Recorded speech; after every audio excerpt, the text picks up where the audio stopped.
everybody. Welcome to another edition of Empower Hour. Oh, Molly, I just realized this. This is a special April Fool's Day edition. I did not have an April Fool's anything planned. I don't know if you did, but I guess we'll find out. I did not. I did not, but I have some ideas about foolishness. Ooh, I can't wait to hear that. Ooh, all right. Um, that is my favorite tarot card of the entire deck, the Fool. The Fool's Journey. Anyways, that is a topic for another time. It is way too early into Empower Hour to start with tangents. Today, we do not have tangents, or I'm sure we will. What isn't an Empower Hour without a tangent or two? Today, our topic is quitting as a strength. But before we even get into that, here at Empower Hour, Molly Cantrell Craig and myself, Christine Mortensen, do like to start with a centering exercise because we don't know what's going on in your life. You don't know what's going on in our lives. So we need it too.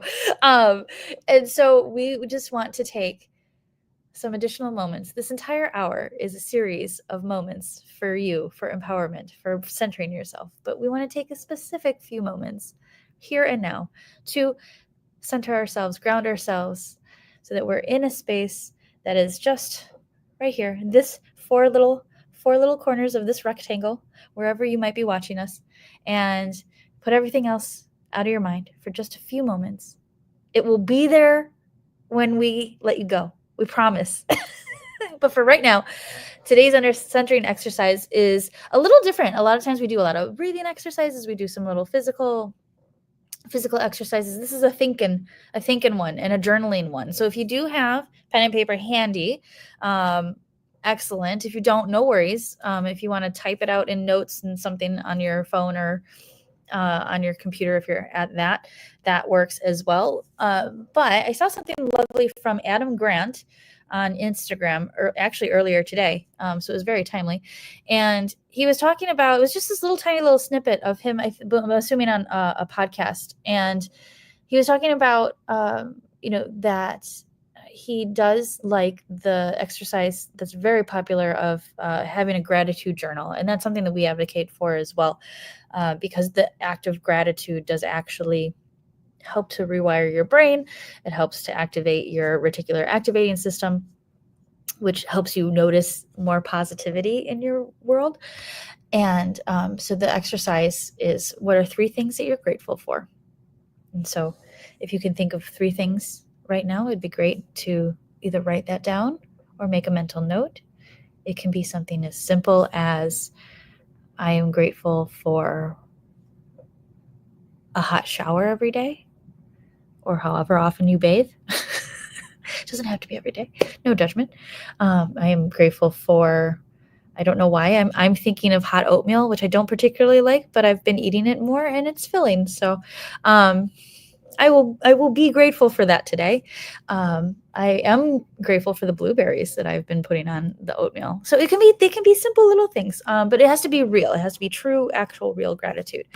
The thing that Adam Grant adds to this part of the centering exercise is that he also adds in the more active action of, how were you helpful today? So he actually says useful. I don't really love the idea of useful, because that can trip people up, because get tied into like worthiness and like people pleasing tendencies, and we've got enough of that going on as it is already. So I like to say helpful instead. So how have you paid it forward, so to speak? So just take a moment and think of 3 ways that you have paid it forward, or since the day is not over yet, how you intend to be helpful. Because if you haven't been helpful today, it's not too late. You still can. And so that is a more active way to balance the more passive gratitude, and allows you to have some yin and some yang energy to your day. And so that's something that you can do now. It's something that you can take with you before you go to bed for the rest of the week. And please tell us in the chat how you feel like that has helped or not. I mean, hopefully it's helped, but if you do that for a few days in a row, you should start to see some noticeable differences pretty quickly. So So one of the things I wanted to add about the additional three things that have to do with writing down something that you have done that you believe adds value to the world. Mm, I think what happens with that is I interpret it as having agency, and I think that what Adam had written about was that listing things for which you were grateful was more of a receptive and receiving and passive. But mm-hmm. the thing about it is that when you write down what you know that you've done that has added value into the world, you are becoming, it's a dynamism, there's my word. It's Uh-huh. I there's love a it. dynamism and a reciprocity that Mhm. is part of the relationship we have with our environments. And so um, it just, there's kind of another thing, and I'm not an electrician, but this has to do almost kind of with an AC/DC current in terms of, in order for the circuit to complete, Mhm. you have to have that open, Alternating. yeah, the alternating current, the flow of the energy has to be unblocked. And so Mhm. when you give out, you're also in the process of opening and giving out, you are creating a channel through which something can come back, which is how, again, the royal we grow and move forward collectively. So I think that's a really great exercise to just really focus on things that and if it's something that you don't think that you've done today, or we're catching you off guard with, gosh, what Yeah. did I do today? Really do a little, mental check and to see, is there someone who's ever said something to you that said, "Oh, thank you very much. That really made my day," or whatever. I literally had someone yesterday who told me that I made her day, and Aw. that was kind of fun to hear. And so if it wasn't today and you can't remember anything that you did today necessarily, train yourself to do that going forward. But for tonight's exercise, if you wanted to think about times when you know that someone has said, "I really appreciated what you did," or "Your efforts really helped me," or blah, blah, blah. So that's just as a way to help And if you for do tonight. feel so inclined to share, feel free to type it in the chat, and we should be able to see it through our. Um, we're using a tool called StreamYard, but we're supposed to be able to see those. So if we don't see them, happen to catch them live, we will respond to them post haste. But yes, if you have any questions throughout any of this, please do ask, and we will be paying attention to that. Well, I will be paying attention to it. Molly is out and about in the world, a lady of the world. I almost said man on the street, but you're neither a man nor on the street. So, so I'm going to quit talking for a second. Oh, not at all. And on that note, today's topic is actually about quitting and how there is strength in quitting, and that it's not the negative thing it's chalked up to be. So here's the thing on the quitting. So um, I've actually written it in some of my previous blog posts and whatnot, but it really came to the front of my mind over the weekend because I was raised in a family where if you made a commitment, you kept it, which is absolutely, I highly encourage it. It's a really important thing to do in terms of establishing credibility. And it's also one of my things that we've said before in previous discussions is that little life hack of keeping a promise to yourself and Mm. putting little to-do list things on that you know that you can achieve, so that you can say out loud, "I keep my promises to myself," which is an affirmation that helps build your confidence and all sorts of other things. But there are times when I think sometimes people will keep a commitment when it's a detrimental activity to continue something that's either outlived its usefulness or it's no longer contributing in a direction that you want to go. And so, and I'm really not a big fan of rigidity. And so to say, I'm going to keep doing this, even though I hate it, and every time I go back to this place, my soul dies a little bit more, or I feel whatever negative, really learn how to develop your core and measure your activities against your own internal compass or your own internal yardstick and get really good at learning when those things are misaligned. And so I'm just going to take a quick example of this over the weekend. So I am someone who was also raised to be a part of the community and to contribute and either be part of the solution or shut your pie hole. That was very much, if you're going to complain, I don't want to hear it. But if you want to get Yes. into the community and you want to help to be part of the solution, jump in and get something done, right? Pick up a Don't bring me rake. problems, bring me solutions. Yeah, pick up a rake. Don't complain that there's Yes. fleas all over the ground. Yes. And so I volunteer a lot. I'm part of the Chicago Humanities Fest. I do stuff for the Chicago Architecture Foundation. I Mhm. do volunteering for active transportation because it has to do with um, sustainability and bike riding and safety on Sounds roads and things fantastic like work. that. So these are all things that I'm absolutely a part of. And there was something I had signed up for in addition to these things. And we had a big meeting. I attended the meeting. I had some not concerns, but I felt misaligned at the very first meeting. But I thought, well, first meeting, you never know. You never know. And then I went over the assignments that we were all working on, and I looked at the spreadsheet, and I just thought it actually made me feel a little bit nauseous. Like there's this little flutter, and like that's another thing that could be another conversation for another day. But really learn to tell when your body and how your body speaks to you, I because literally just I'm going to go on mute while you say that.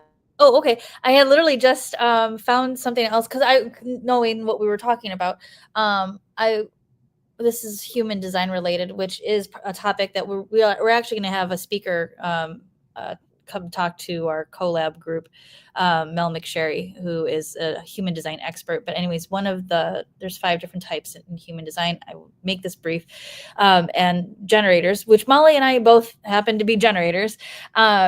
We are supposed to wait to respond, and what that means is we are supposed to wait, like we're supposed to we do well when people ask us questions, and then we can feel in our body what the answer is, and a yes and a no feels different in people's bodies differently. And so there's exercises we can talk through, perhaps maybe another time, but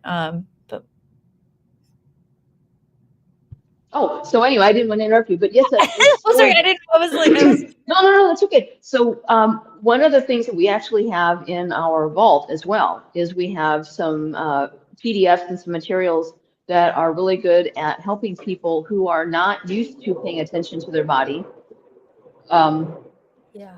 pay attention. So there's just a little diagnostics on walking people through things like that. But the collab that there's a thing right here that Christine popped up because mindfulness isn't just sitting in your bedroom after you wake up, humming or whatever. I mean, when people think about mindfulness and think about meditation, I think sometimes they feel like they've got to go sit in a room all by themselves with a candle and incense Yes. and that's, I It's a mean, little hard. sure, and that's super duper, Yeah. but mindfulness is really very much, it's literally being present with you and learning how you operate because you're the only person around that's going to be in this shell for the rest of your life. And so many decisions your body makes for you.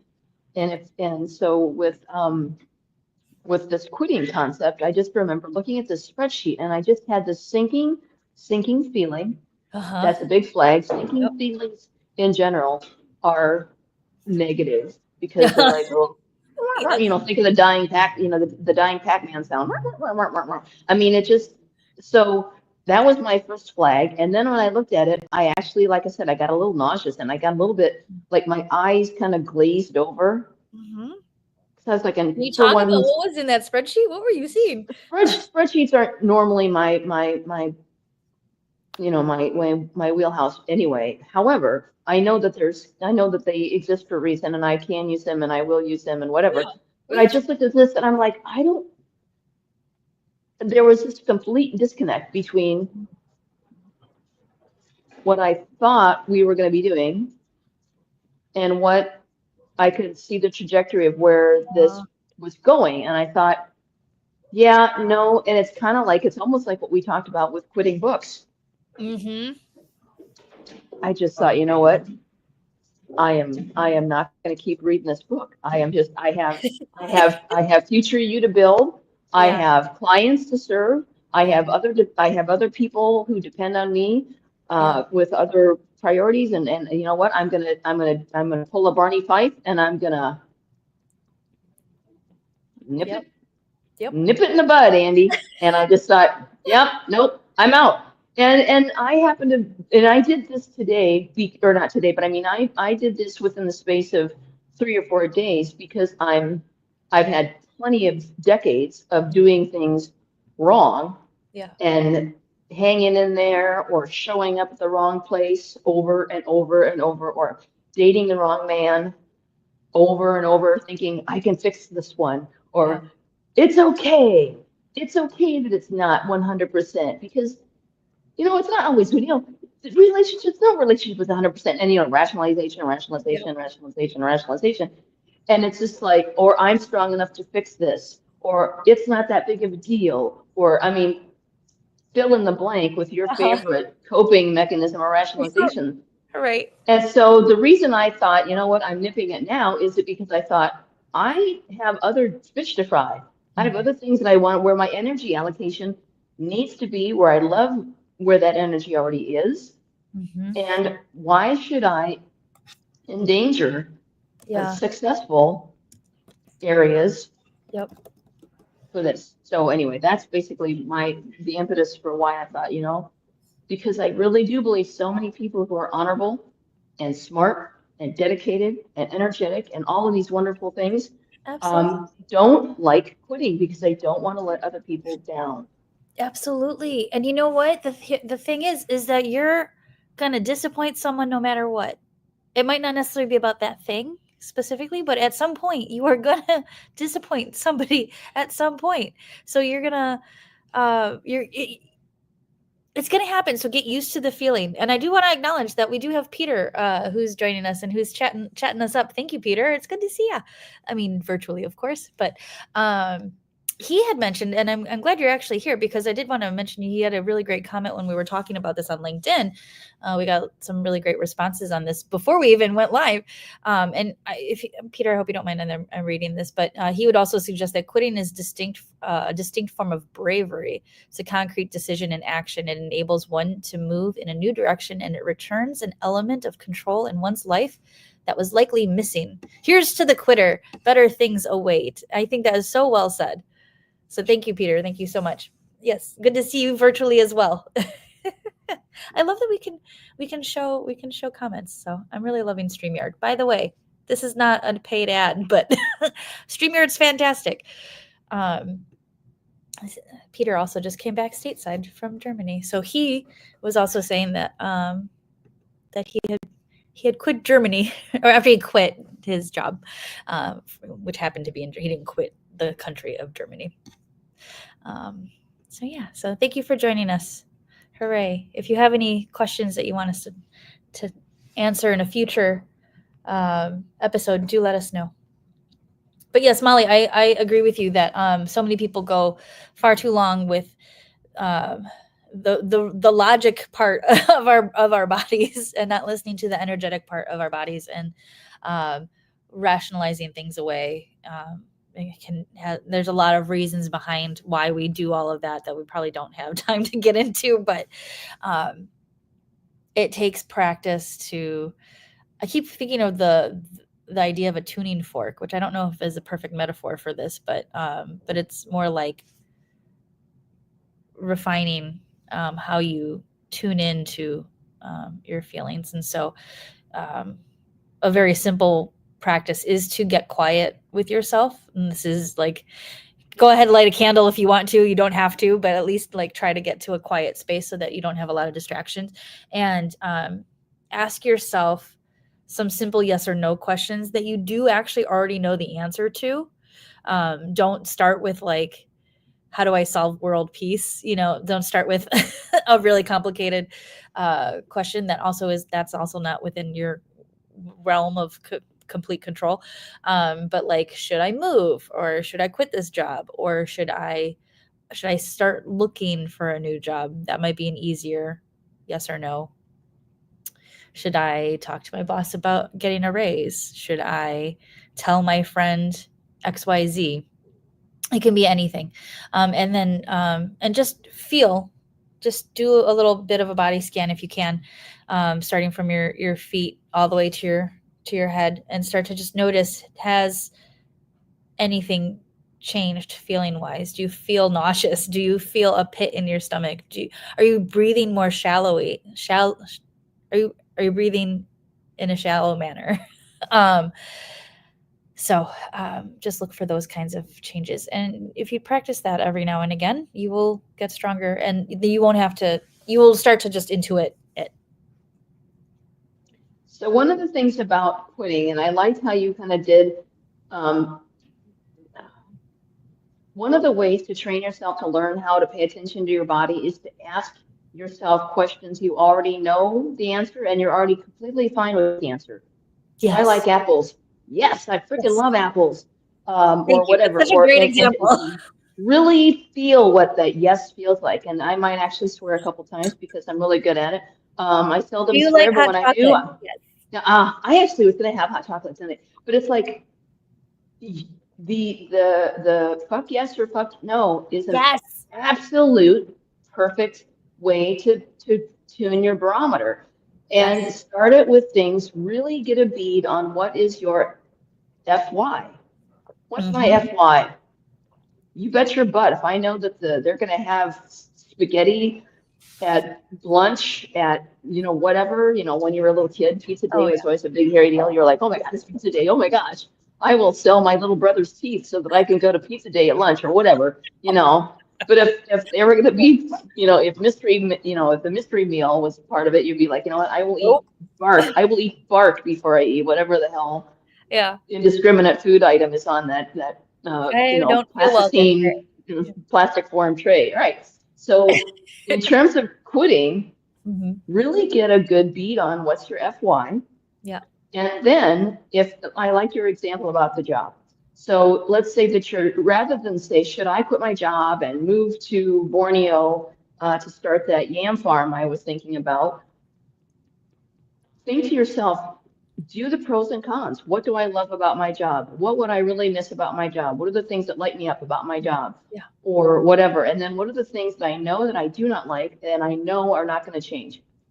And whatever those are, and then do the cost benefit analysis. But you Mm-hmm. ultimately are going to need to really tune into your gut, because what if you've got a lot of really great yeses on keeping your job that absolutely sucks the soul out of you every time you go? I make a boatload of money, da da da da da. I have a respected position. I have a corner office, but every time I go, I feel as if I'm betraying my grandmother, who was the best yam farmer in Borneo, or whatever. I mean, these are really, I really love it. silly. But I mean, it's like you really have to, because you're the only person who gets to live with yourself. And as we're watching every day, and I'm not going to get political, but every day we are watching people get laid off like they're flies getting scraped off a windowsill. And Uh-huh. so understand, dear viewer, you owe your life to you, your happiness to you. And so if you're going to go work at a corner office that makes you feel like you're dead inside instead of starting that yam business, farm, whatever, your yes may seem stupid. Your friends may go, are you bananas? Are you crazy? You make buckets of money there. You have a corner office. You have your own card, whatever. And you're like, yeah, I'm gonna go. I'm leaving it. I'm gonna go. And it may very well be that you don't make $1 million as a yam farmer. And I love money, by the way. I think money is swell. So I'm not saying Oh, poor money's is great. better than a corner office. But I'm saying is that you might end up going and making a yam farm that turns out to be Oprah's favorite yam, and you make a bucket load of money as a yam farmer, and you're also happy. Or you're comfortable as a yam farmer, and you're happy as a clam every time you wake up to go out and do whatever. So I guess Mm-hmm. this is way far afield, and I don't know if we're in tangent land yet, but it's Not like yet. Energy allocation is what should be fueling your quitting. Am Yes. I doing the sunk cost fallacy? Am I pouring my heart, soul, life energy? I love Anita Moore. What was it? We got quoted her Oh, earlier. Morjani. Morjani, who calls it life force energy, which is perfect. mhm. Are you throwing your life force energy into a black hole, or are you feeding it into something that is going to be reciprocal and helping you and helping everyone in your orbit? Wow, I got Mhm. off on that was a soapbox there. Oh, So, but you know what? You actually tied it back to the centering exercise that we did. Like, how are you helping others? How are you helping yourself?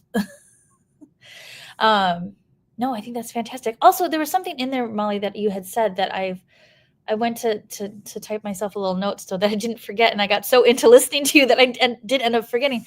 But one of our collab participants, there was something. Oh shoot, an example from them of going through this energetic sort of feeling. Oh, it'll come back to me. Anyways, well, let me do the poem. I was gonna say, but you had Yeah, another let me example do that you wanted to share. now. Yeah, so there's this poem, and it's by Portia. I Oh, want to Portia say Nelson. Nelson, and it's about the hole in the street. So what's the formal name of it? Don't there's a hole in my sidewalk by Portia Nelson.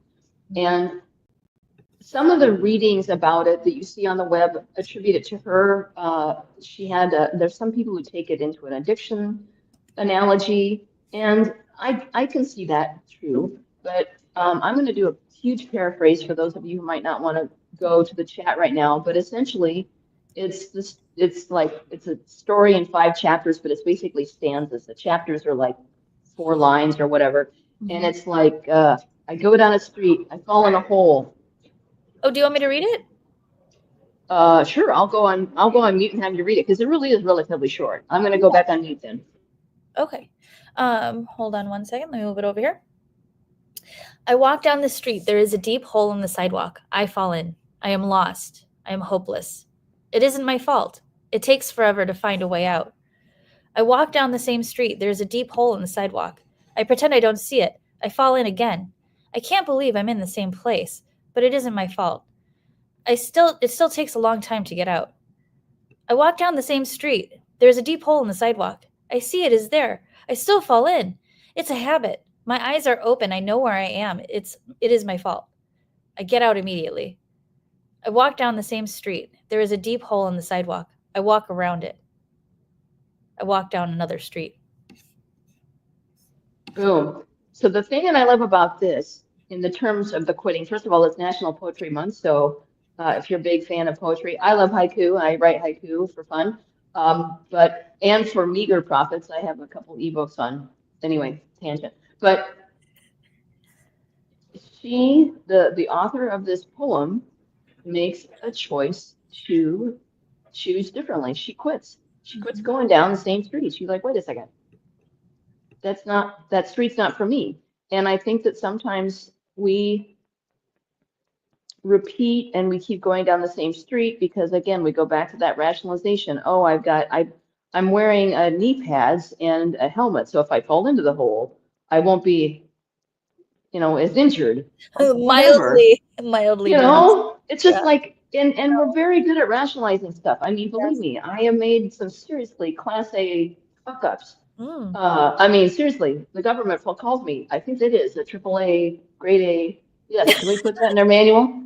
Sure, sure. Just give me credit for it. No, it's not that. They don't call Peter me. mentioned that it's also a perfect metaphor for depression and finding ways to deal with it. Spot on. Absolutely. 100%. Yeah. So I mean, Totally agree.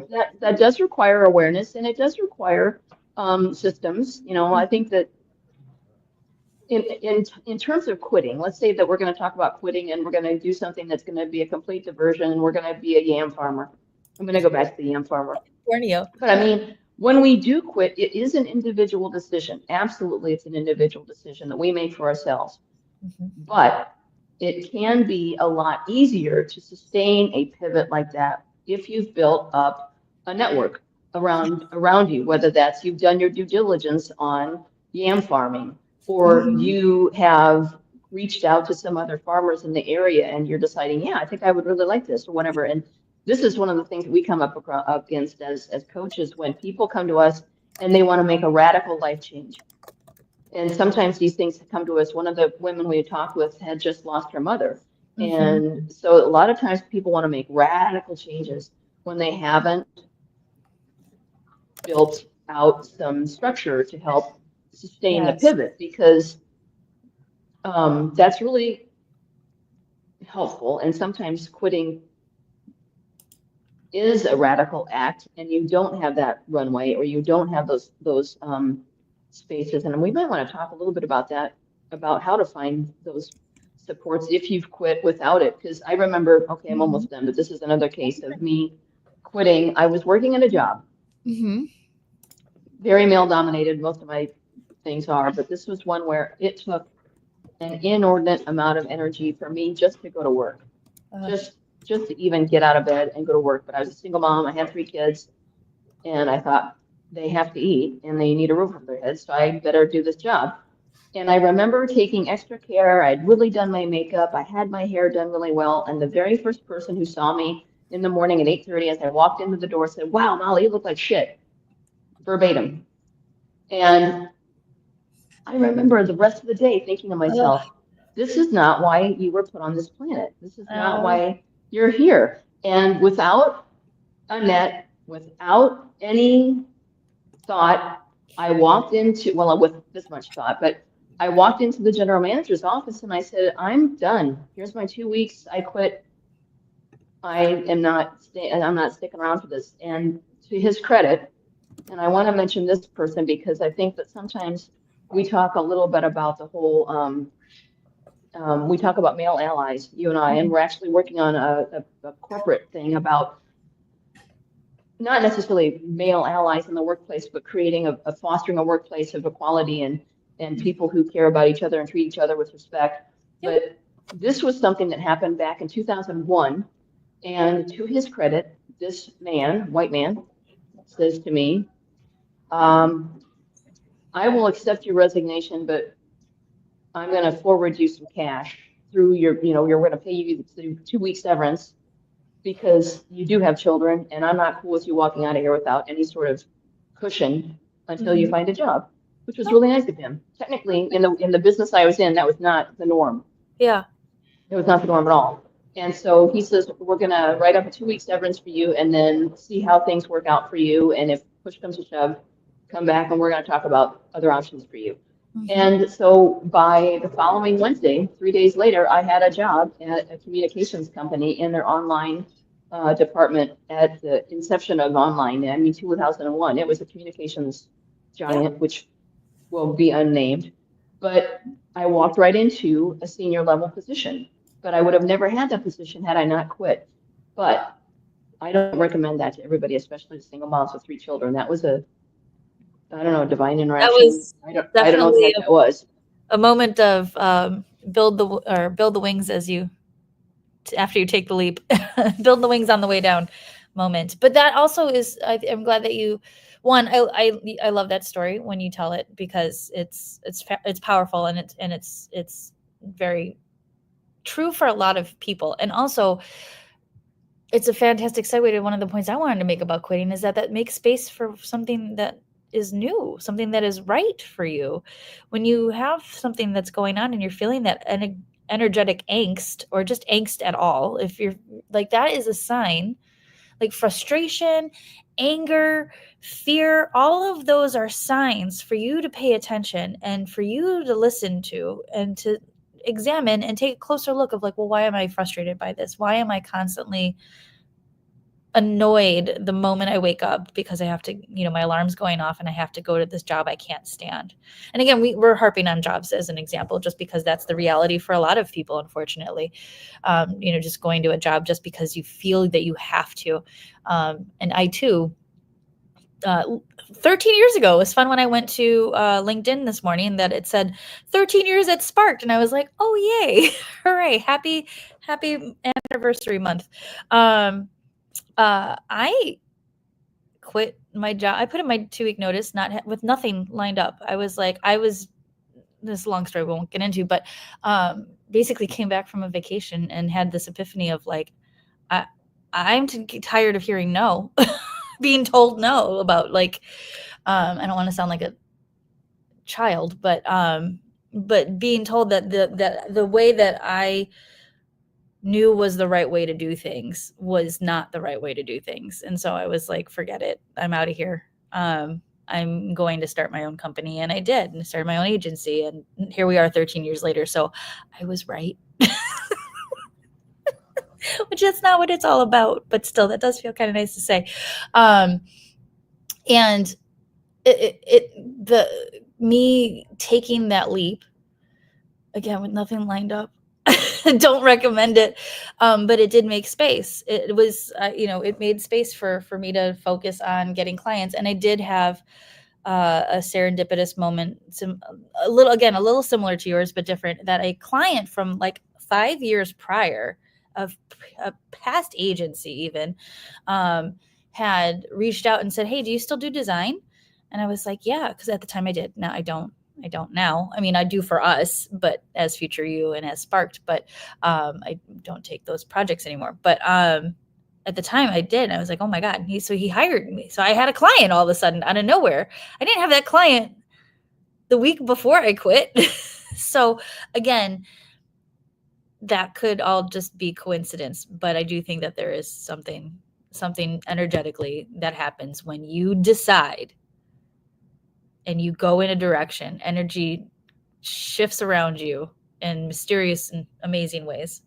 So, and quitting is a big part of that.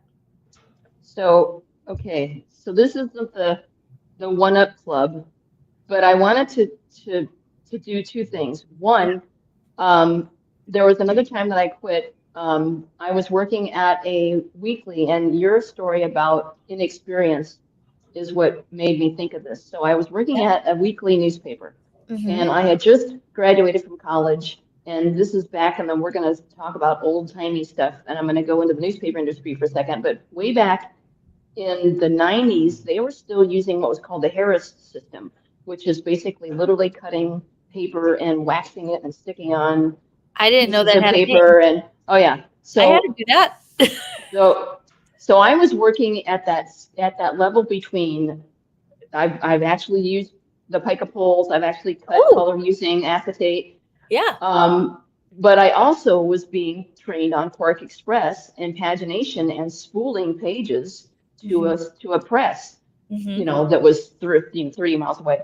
So this newspaper had hired me to train their staff on how to paginate and how to Uh-huh. change. And of course, they kept asking me how to program the computer to spit out paper, to wax, and it's like for me trying to ask a person like an AI, hey, could you train an AI to reconstitute somebody or whatever? And it's just like the person who was in charge of AI would be going, lady, I don't think you understand. I can't use code to create a 3D person. Maybe they can. Anyway, my point is that one of the people who worked there, his wife had opinions about how things should go, and she had no journalism degree, but she was related to somebody on staff. Uh-huh. And there was one night when they wanted to go to a hoo-ha doo-dah thing. So everybody else in the newspaper, except for me and the other college graduate, were left to put together the entire paper for the week. Oh, wow. And we had instructions of these are the absolute stories that must get put in. Mm-hmm. Everything else, as long as it fits on the paper and you hit our 33 pages or 34 pages, we're Yeah. golden. See ya. We're leaving. Goodbye. So, oh no, you guys are good. And so we did. We stayed there till like 2 o'clock in the morning putting out the paper. And there was this one story where it was this woman's son wanted the paper to have the story in a very prominent space. So we didn't put it there because we had a hole on the sports page that it exactly fit. So we put it on the sports page because it was a sports article. Oh, well, there you go. And they walk in and it's like, this is a really long story, but I guess you never know where you're going to get on this show. So she walks in at 2 o'clock in the morning. She goes, "Where's Junior's da da da da da?" And the other editor and I looked at each other and we said, "We made an editorial decision. It fit in this Yeah. hole, blah blah blah blah blah." Yeah. And she looked at us and she was like, she says, "Okay, I understand." So we left. And the Yeah. next morning, we had to go down to the press, and sure enough, where do you think that story was? She had ripped it off the sports page and put it back in the prominent position. And I had been working at this newspaper for 1 month. And after I completed our circulation, it was a small enough paper that we had to go around to the gas stations and pick up the Yeah. papers and do the businesses. So we did our circulation. I walked into the office and I said, you know what? I don't think I'm going to make a good fit here. I'm quitting. Here's my resignation. Good luck. Blah Yeah. blah Good blah for blah you. blah. And so 2 weeks later, I got a job at a daily for twice as much money. Nice. And I was in the interview, and the guy I'm interviewing with looks at my resume, and I included the 1 month at the Yeah. newspaper because I learned something there. He says, Yeah. "Can you tell me why you quit?" And I said, "I was brought on specifically to train them in a new technology, and they didn't listen to a thing I had to say." And I said, "Why stay where I'm not Yeah. needed or wanted, or they're not going to use my brain for why they hired me, presumably." And he Right. goes, "That answer just got you the job." And sure enough, I started the following week. And I guess my point, finally, she says, getting to it, it is your point is that when you make that decision, when you say to yourself, I am worth this, I know this material, I know this skill, I know I'm right, but it's you knew that Yeah. your truth was true. Yes. And Yes. it was also the right way to go. Mm-hmm. And that does exude a polarity. It absolutely does. And it calls to you things that are meant for you and it repels things that are not. It Yes. just does. And we've all seen it in the case of people who will just, their choices and what they accept Yeah. are things that dictate what they are offered and what their life is. Anyway, Mhm. wow, that was totally No, but that's so off on true. the It's whatever tangent world. that's okay. We got 30 something minutes in before we had our first real tangent. And so, but that was actually all related. It's all about quitting and how it's a strength. So like we have this idea of, and I said this at the very beginning, is that we have this idea of quitting and this stigma almost around it that like it's a bad thing and like quitters never prosper. Whereas cheaters never prosper or whatever. Quitters never, whatever, I don't know. We don't like quitting. We don't like quitters. Quitters never win. Maybe that's what it Quitters is. never win. Mixing my metaphors suddenly. I promise this is hot chocolate and there's no like anything in it. What would you put in hot chocolate? Anyways, tangent number 2. Um, Schnapps. Schnapps is a popular one. no, Rum. I don't have any of Oh, I that. just, oh, say we Oh, got a thumb. Someone, you someone got agreed with that one. So there you go. there we go. I've heard some people put brandy. What Kahlua? would go? I don't Oh know. yeah, Kahlua. Oh yeah, Baileys? yeah, yeah, yeah. Oh yeah, Kahlua I is don't really know. good. Oh yeah, Anyways, yeah. you guys Highly suggest recommend in the chat. Kahlua in I'm out of cocoa. that was my last hot chocolate pack, but next pack. Anyways, there's such a stigma against quitting that like we're like scared shitless to do it. And it's like we make such a big thing out of quitting things. I think that we should quit things more often. Like even people. Like if there's someone toxic in your world that is not like you're just always there's just this friction and there's just this again it's like the angst and like you just dread like being in a group with this person. um don't hang out with them anymore or tell your other friend. Like I'm picturing like I'm building a story in my brain and not saying out loud, but like if there's like a group situation, you're going out and there's this one person that you just don't get along with, like you guys are like oil and water, just politely decline the event. You don't have to go to make the rest of the group happy. um, and or there's also ways that you can talk to other people in the group and talk about your situation, like if you feel safe to do so. But if they're your friends, they should at least be receptive to hearing you out. And if they're not, then maybe that's a clue that they're not your friends, and that maybe you would be welcome elsewhere, and it may be time to find a new group. Um, I also realized that it might be easier for me to say that living in a large city such as Chicago, where there are ample communities across the city. Um, you don't even have to go across the city. Even within your own neighborhood, there's a lot of ways to find friends as adults. It is harder, but there are a lot of ways. And so, someone that's in a more rural area, I can see that maybe perhaps being a little harder to access. But I do think that's where online communities are helpful and are a positive. Those can absolutely be toxic as well.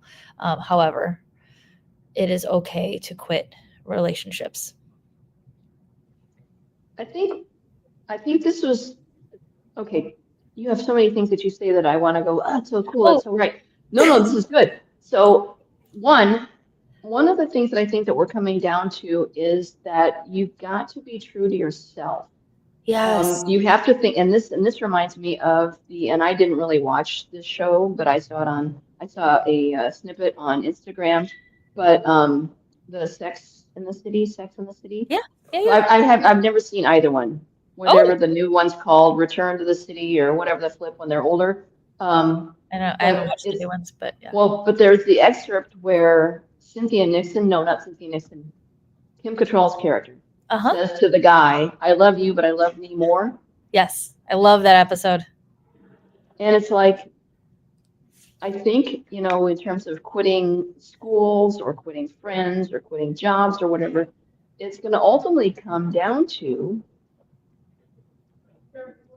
who do you love more? Whose allegiance do you really want to make sure you are honoring? And it's just like so many times, okay, when I was living in Iowa, I absolutely relied on um, online communities. I happened to be part of the Time Warner communities back when they were still called message boards. And I Hmm. found people in those communities that had the same interests that I did and who cared about the same things I did and whatever. And I was a single mom. I had three kids. I didn't have an opportunity to talk with people in my town about film and writing and all these other things. And so there's a lot of times when having that digital connection with a group is important. But you know, when it goes, I'm going to kind of put people pleasing back into here, which by the way, we have something about how to say no to people in the vault as well. But um, there's so many times when people will stay in a situation or stay in a job or stay friends with someone for all of the wrong reasons. Yes. I was friends with them when we were 12. Um, I inherited my dad's business, and if I quit this business, I'll be the last yam farmer in the world, and I'll make, generations of my family hate me forever because I really want to go into the city and be a botanist or whatever the flip. So it's like, I love your brain.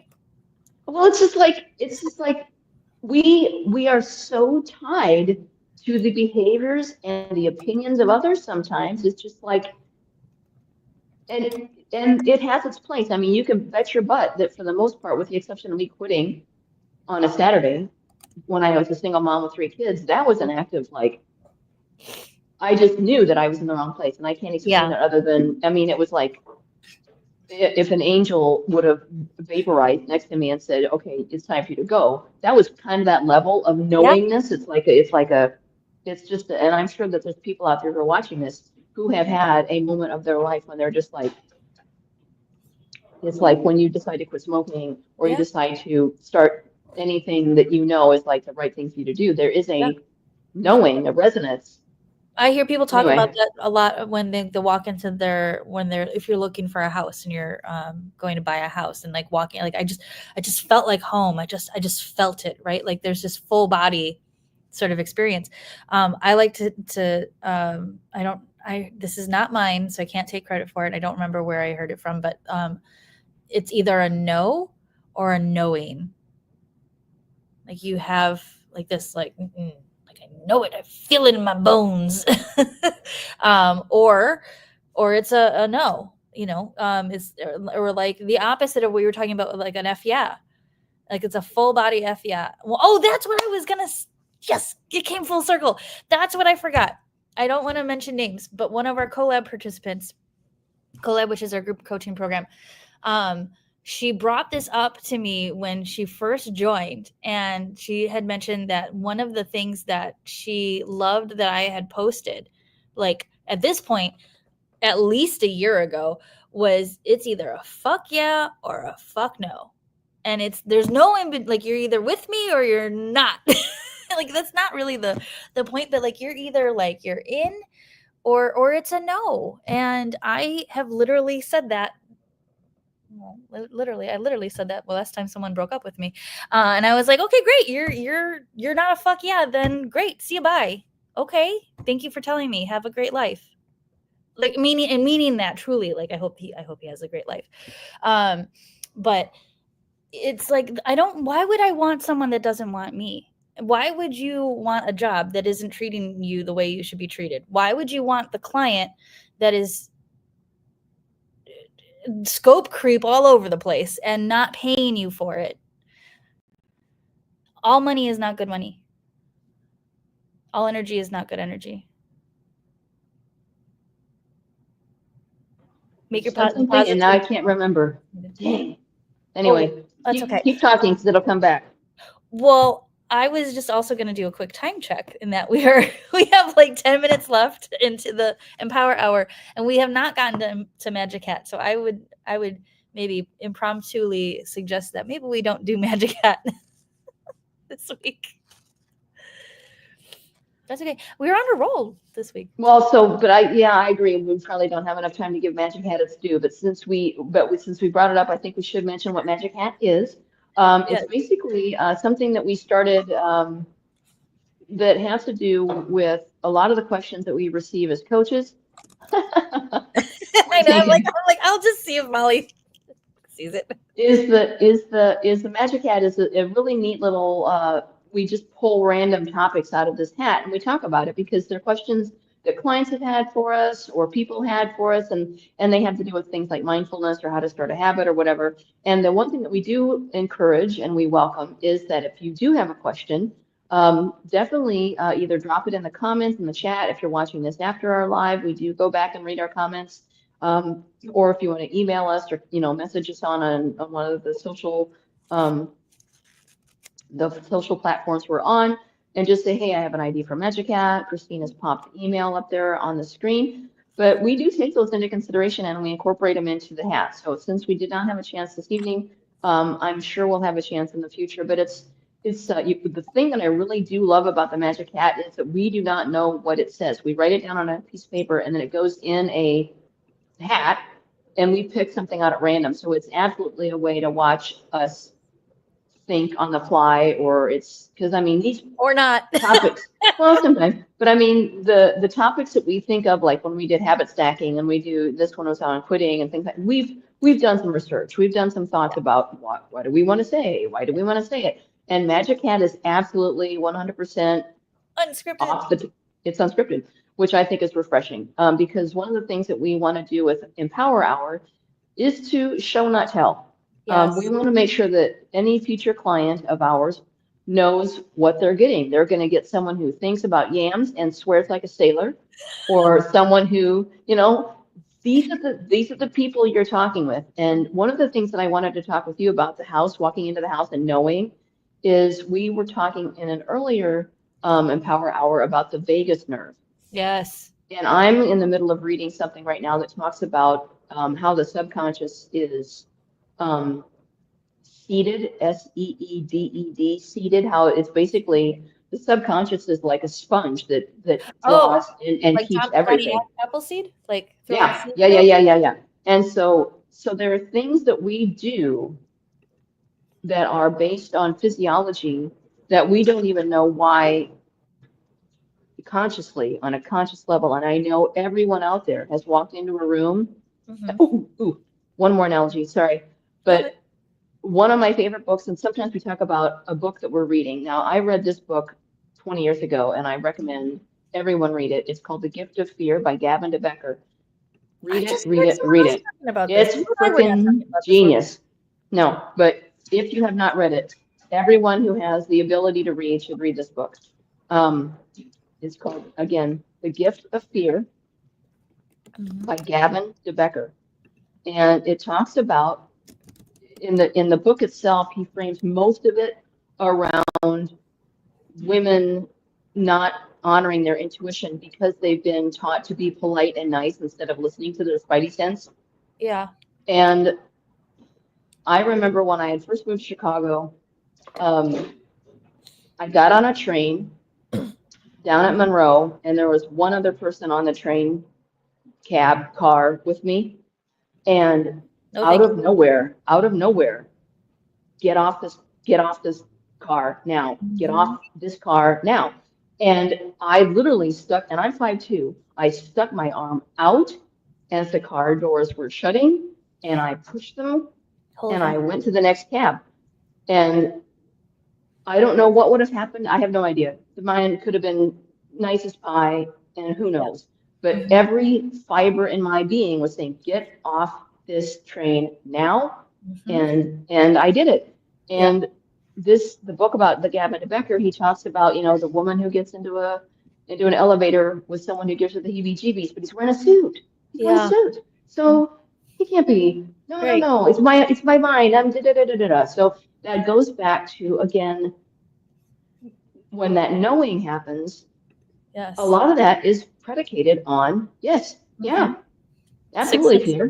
best It sense. Yep. really is. Yeah. Because I think, oh, was it Dr. Joyce Brothers had talked about your intuition is the culmination of all sorts of other things, that it's basically our database, our CPU, bringing something into our frontal lobe that's like, this is why you feel this way, but we don't know what has informed that, whatever. So Yeah. anyway, my point is that trust your gut, and when someone tells, when you're something in you says quit, Yeah. do the due diligence, figure out, why, Yep. and then when you've, you know, measured it again against your core and that knowingness, honor it. Because the Yeah. more that you dishonor yourself and the more that you don't listen to yourself, the dimmer that voice gets. Yep. And the more difficult it is to leave things that you know should be left Mhm. because you've calcified your own voice. Yes. Anyway, wow. I didn't know No, that that's last first fantastic. of whatever was in there. No, that's great. That's such a good example. So like you quit a space. Like that's also it's just another great example of another like thing in time um to quit and when it's wholly appropriate. Like thank you for listening to that cuz like yes, it could have been fine. Not worth the risk, although I'm you sticking your arm in the L doors closing. This is like heebie-jeebies. Because I have never tried that. So I'm glad you still have your arms. But that did remind me that a lot of times, and this is a tangent we probably should save for another episode, but making decisions, and then this is like getting out of this more information based. This is more logic based decision making. So getting out of the more energetic decision making that we're talking about here. Um, you only need to get to 51%. That's all you need to get to with over the past 13 years as a soul as an entrepreneur, but then the past 20 years of working with other business owners, I have seen time and time and time again where CEOs of every level, like I'm talking Fortune 50 companies, down to like the solopreneur down the street, so many leaders wait way too long. They try to get to 100% certainty. You are never going to have 100% certainty. Never. Only in hindsight. And then that doesn't count. Like that is literally the only time you have 100% certainty. But it's too late. Our jobs as business leaders, in as leaders in any capacity in your life, the leader, you are the leader of three adorable children, right? Well, now full grown adults, but at the time, right? So we're all leaders in different capacities. You have to get to 51% of a knowing or a no, and then you have to go forward with that decision. And oh, another example of this, and I think this actually comes from Jeff Bezos, which ew, but I I hope I'm wrong on where this comes from, but I don't think I am. Like I think it is him where he talks about decision making as like walking through doorways. Like there are some doors you can walk through and you can walk back through. Those are easy decisions. Like if you can walk back through, great. It's the ones that you can only walk through one way, like a divorce in for, simple terms, right? Like that's a door you're going to walk through once. Like yes, people do get remarried to each other after a divorce. Yes, that does happen. It's not common, and that's not the goal, right? Like you want to go through that door once, right? um and there, there's some decisions that you can't. You deciding to leave that train was a door, literally and metaphorically, that you could only walk through once. So there are the two types of decisions. Anyways, you need just to get to 51%, and that's it. Anything else is wasted energy, wasted time. And I will get off that soapbox. I think that would be a great conversation for another Empower Hour, honestly. I think that that's because I think that that's one of the reasons why people don't quit. You know, bringing it back Yes. to the topic of this evening is that they want surety. And here's the Analysis dealio, paralysis. analysis paralysis. And here's the thing. Surety, I mean, Helen Keller said there is no security. It doesn't exist. And I mean, so I don't know. We're going to go off on, but I think that's a great future you or a great Empower Hour conversation because I think that being able to help other people quantify what should be on their decision chart, Yes. and then they can weight it. You know, they can put their own. They can weight or rank. You know, Yeah. prioritize, give weight to specific choices that might not mean as much to me, but they mean a lot to someone else, or Yeah. whatever. You know, the corner office might be heavily weighted in the case of someone who thinks that that's the cat's ass, and oh my God, yes, I would walk through fire to have a corner office. Did you say the Whereas cat?